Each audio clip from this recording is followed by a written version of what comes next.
হানিয়া এবং কাসাম ব্রিগেডের কমান্ডার হত্যার দুর্ধর্ষ কৌশল এবার অপ্রতিরোধ্য ইরান।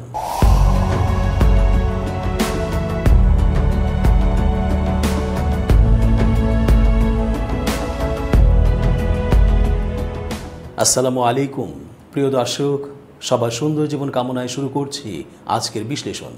চেঞ্জ টিভির আন্তর্জাতিক চোখ অনুষ্ঠানে আমি এস.জি. রতন স্বাগত জানাচ্ছি আপনাদের সকলকে। সাথে থাকুন পুরো আলোচনা জুড়ে। ইতিহাস বারবার দেখিয়ে দেয় কিভাবে স্বদেশী বা সমতের লোকদেরকে দিয়েই হত্যাকাণ্ড সংঘটিত হয়। এটা খুব পুরনো কৌশল, তবে এটাই সবচেয়ে সফল হত্যা কৌশল। এর বাইরে আর কোনো কিছু এখন পর্যন্ত কেউ আবিষ্কার করতে পারেনি। তাই বারবার নেতারা এভাবেই মারা পড়েন। ইতিহাসের শিক্ষা ফিরেই আসে, তবুও মানুষ শিক্ষা গ্রহণে ব্যর্থ হয়, সেই শিক্ষা মোতাবেক পরিকল্পনা করতে ব্যর্থ হয়। হানিয়ার ক্ষেত্রেও তাই হয়েছে। ঘরের শত্রু বিভীষণ হয়ে এবার সেই জঘন্য কাজটি করা হয়েছে হানিয়ার সাথে। এরই মধ্যে কাসাম ব্রিগেডের এক শীর্ষ কমান্ডারও হত্যার শিকার হয়েছেন বলে জানা গেছে। এ নিয়ে ইরান চরমভাবে ক্ষুব্ধ। তারা এমন সব পরিকল্পনা করছে যা শুনে ইসরায়েল মৃতপথ হয়ে গেছে, তাদের হাত পা লুলা অর্থাৎ অবশ হয়ে এসেছে। মধ্যপ্রাচ্য তো বটেই, বিশ্বজুড়ে এখন আলোচনার বিষয়বস্তু হামাস প্রধান ইসমাইল হানিয়ার মৃত্যু। প্রেসিডেন্ট মাসুদ পেজেশকিয়ানের শপথ অনুষ্ঠানে নিশ্চিদ্র নিরাপত্তার ব্যবস্থা করেছিল ইরানি নিরাপত্তা বাহিনী। প্রশ্ন উঠেছে, কয়েক স্তরের নিরাপত্তা বলয় ভেঙে তেহরানের অভিজাত এলাকায় কিভাবে গুপ্ত হামলার শিকার হলেন হামাসের এই শীর্ষ নেতা? হামাসের গুরুত্বপূর্ণ নেতাদের বিরুদ্ধে অভিযান পরিচালনা করে আসছে ইসরায়েল, কিন্তু ইসরায়েল হানিয়াকে বহুবার হত্যা চেষ্টা করেও ব্যর্থ হয়। শেষ পর্যন্ত এই প্রচেষ্টায় সফলতার মুখ দেখেছে বেনিয়ামিন নেতানিয়াহু সরকার।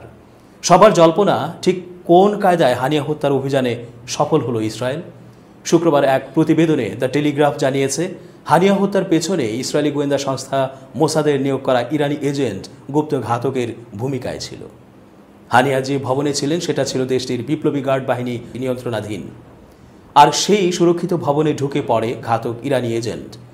এই সময় থেকে আরও 2 মাস আগে হানিয়া হত্যার জন্য ওই ভবনের 3 কক্ষে বিস্ফোরক লুকিয়ে রাখে মোসাদের 2 ইরানি এজেন্ট।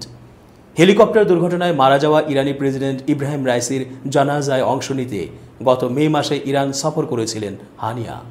মূলত ওই সময় হানিয়া হত্যার বিস্ফোরক লুকিয়ে রাখে তারা। তবে অধিক জনসমাগমে অভিযান ব্যর্থ হতে পারে বলে পরিকল্পনা পেছায় মোসাদ।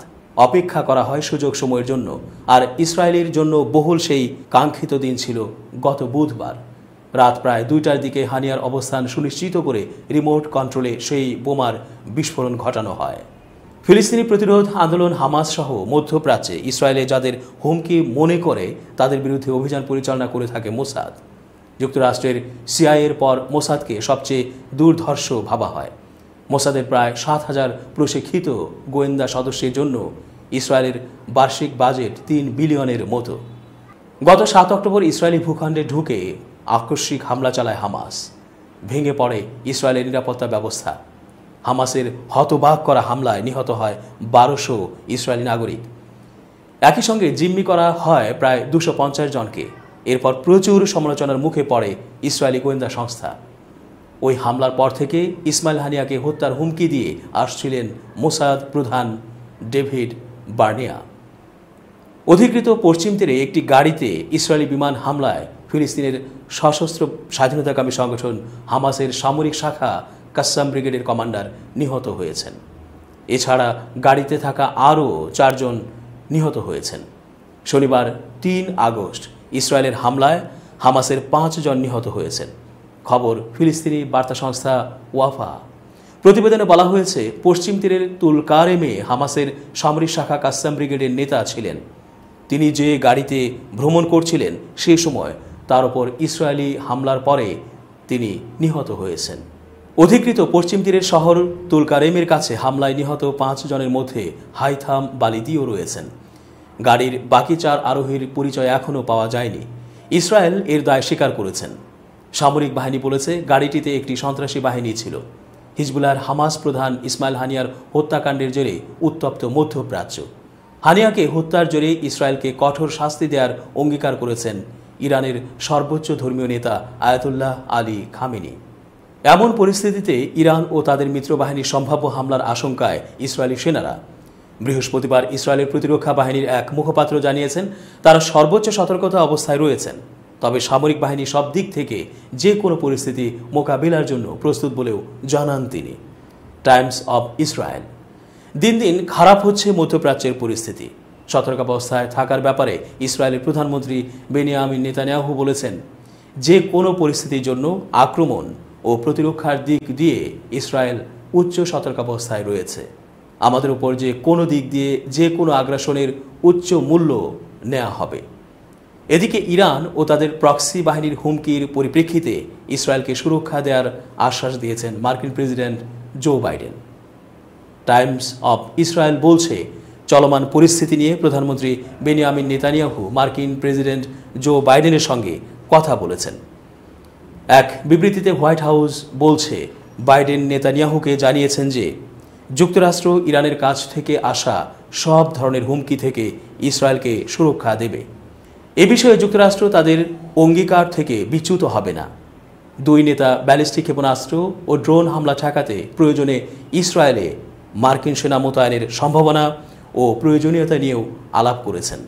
এ দুই নেতা এমন সময় কথা বলেছেন যখন ইসরায়েলি টেলিভিশন নিশ্চিত করেছে দেশটি একটি আঞ্চলিক ও আন্তর্জাতিক জোটের মাধ্যমে ইরান ও হিজবুল্লাহর কাছ থেকে আসা সম্ভাব্য প্রতিশোধমূলক হামলা ঠেকানোর কাজ প্রায় চূড়ান্ত করে এনেছে।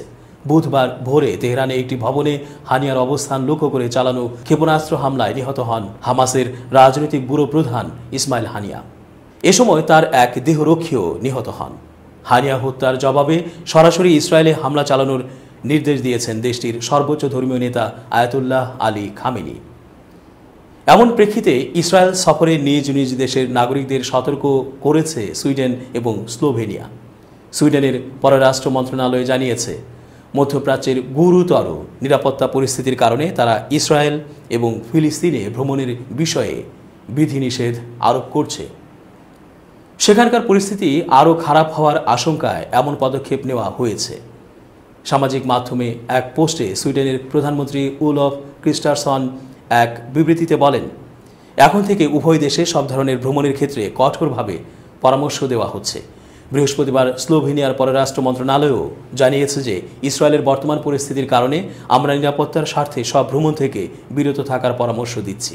অন্যদিকে হানিয়া হত্যাকাণ্ড গাজা যুদ্ধবিরতিতে কোনো কাজে আসবে না বলে জানান যুক্তরাষ্ট্রের প্রেসিডেন্ট জো বাইডেন। ব্রিফিংয়ে সাংবাদিকরা তাকে এই বিষয়ে প্রশ্ন করেন, সম্প্রতি ইসমাইল হানিয়ার হত্যাকাণ্ড গাজায় যুদ্ধবিরতির সংলাপকে এগিয়ে নেওয়ার জন্য সহায়ক হবে কিনা। উত্তরে বাইডেন বলেন, না, এটি সহায়ক হবে না। বৃহস্পতিবার সকালে ইসরায়েলের প্রধানমন্ত্রী বেনিয়ামিন নেতানিয়াহুর সঙ্গে টেলিফোনে কথা হয়েছে আমার, তাকেও আমি এ কথাই বলেছি।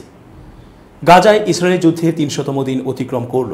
বিশ্বজুড়ে যুদ্ধবিরতির তীব্র সমালোচনার পরও যুদ্ধের ভয়াবহতা কমেনি। শুক্রবার গাজার স্বাস্থ্য কর্তৃপক্ষ জানিয়েছে, গত ২৪ ঘন্টায় দখলদার ইসরায়েলের আগ্রাসনে আরও ৩৫ ফিলিস্তিনি নিহত হয়েছেন। হামাস পরিচালিত গাজার স্বাস্থ্য মন্ত্রণালয় এক বিবৃতিতে বলেছে, ইসরায়েলি বাহিনীর গত ২৪ ঘন্টার বোমা হামলায় নিহত ও আহত হয়েছেন তারা, তবে হতাহতের সংখ্যা আরও বেশি। কারণ ধ্বংসস্তূপের নিচে অনেকে চাপা পড়েছেন, তাদেরকে গণনার মধ্যে ধরা হয়নি। হামাস ও ইসরায়েল দুই পক্ষই যুদ্ধবিরতি নিয়ে বেশ কয়েকবার আলোচনার উদ্যোগ নিলেও শেষ পর্যন্ত স্থায়ী কোনো সমাধান আসেনি। এর মধ্যেই ইসরায়েলি গুপ্ত হামলায় হত্যাকাণ্ডের শিকার হয়েছেন হামাসের রাজনৈতিক প্রধান ইসমাইল হানিয়া। এমন আবহে মধ্যপ্রাচ্য জুড়ে অস্থিরতা বেড়েছে আগের যে কোনো তুলনায় বেশি। গত বছরের ৭ অক্টোবর ইসরায়েলের সীমান্তে পেরিয়ে আকস্মিক হামলা চালায় ফিলিস্তিনি প্রতিরোধ আন্দোলন হামাস। ওই হামলায় ১২০০ ইসরায়েলি নাগরিক প্রাণ হারান। সে সময় ২৫০ জনের বেশি মানুষকে জিম্মি করা হয়। ওই হামলার পরপরই গাজায় ব্যাপক হামলা শুরু করে ইসরায়েল। স্বাস্থ্য মন্ত্রণালয়ের তথ্য অনুসারে গত প্রায় ১০ মাসের অভিযানে গাজায় মোট নিহত হয়েছে ৩৯,৪৮০ জন ফিলিস্তিনি। এছাড়া আহত হয়েছেন অন্তত আরও ৯১,১২৮ জন। জাতিসংঘ বলছে, গাজা উপত্যকার প্রায় ২/৩ ভবন ৭ অক্টোবর থেকে ইসরায়েলি হামলায় ক্ষতিগ্রস্ত বা সম্পূর্ণ ধ্বংস হয়েছে। ফিলিস্তিনের স্বাধীনতাকামী সংগঠন হামাস ও লেবাননের সশস্ত্র গোষ্ঠী হিজবুল্লাহর শীর্ষ নেতা নিহত হওয়ার ঘটনায় তুমুল উত্তেজনা বিরাজ করছে মধ্যপ্রাচ্যে। এসব হামলার জন্য ইসরায়েলকে দায়ী করেছে ইরান ও তার সমর্থিত মিত্রবাহিনী। এরই মধ্যে ইসরায়েলকে কঠোর জবাবের হুঁশিয়ারও দিয়ে রেখেছে তারা। এমন পরিস্থিতিতে ইসরায়েলের প্রতিরক্ষার জন্য যুক্তরাষ্ট্র মধ্যপ্রাচ্যে অতিরিক্ত যুদ্ধ জাহাজ ও যুদ্ধ বিমান পাঠাচ্ছে বলে জানিয়েছে মার্কিন প্রতিরক্ষা দপ্তর পেন্টাগন। স্থানীয় সময় শুক্রবার এ তথ্য জানানো হয়, খবর বিবিসির।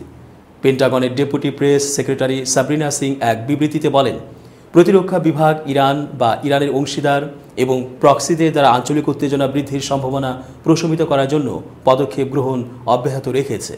7 অক্টোবর ইসরায়েলের ওপর হামাসের ভয়াবহ হামলার পর থেকে ওই অঞ্চলে আমাদের কর্মীদের এবং স্বার্থ রক্ষা করার কথা পুনর্ব্যক্ত করেছেন প্রতিরক্ষা মন্ত্রী।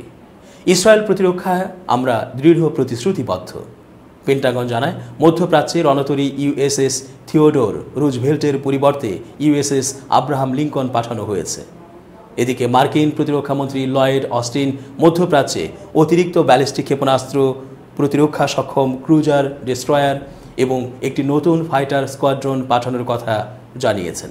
গোলান মালভূমিতে হামলায় হতাহতের ঘটনায় প্রতিশোধ নিতে মঙ্গলবার বৈরুতে হামলা চালায় ইসরায়েল। এ হামলায় নিহত হন হিজবুল্লাহ কমান্ডার ফুয়াদ শুকুর। এর কয়েক ঘন্টা পরই ইরানের রাজধানী তেহরানে হত্যা করা হয় হামাসের শীর্ষ নেতা ইসমাইল হানিয়াকে। তবে এই হত্যাকাণ্ডের দায় এখনও স্বীকার করেনি ইসরায়েল। দর্শক, আজকের মতো শেষ করছি এখানেই। নিরাপদে থাকুন, যেখানেই অসঙ্গতি দেখবেন কথা বলে উঠুন। সবার মঙ্গল কামনায় বিদায়।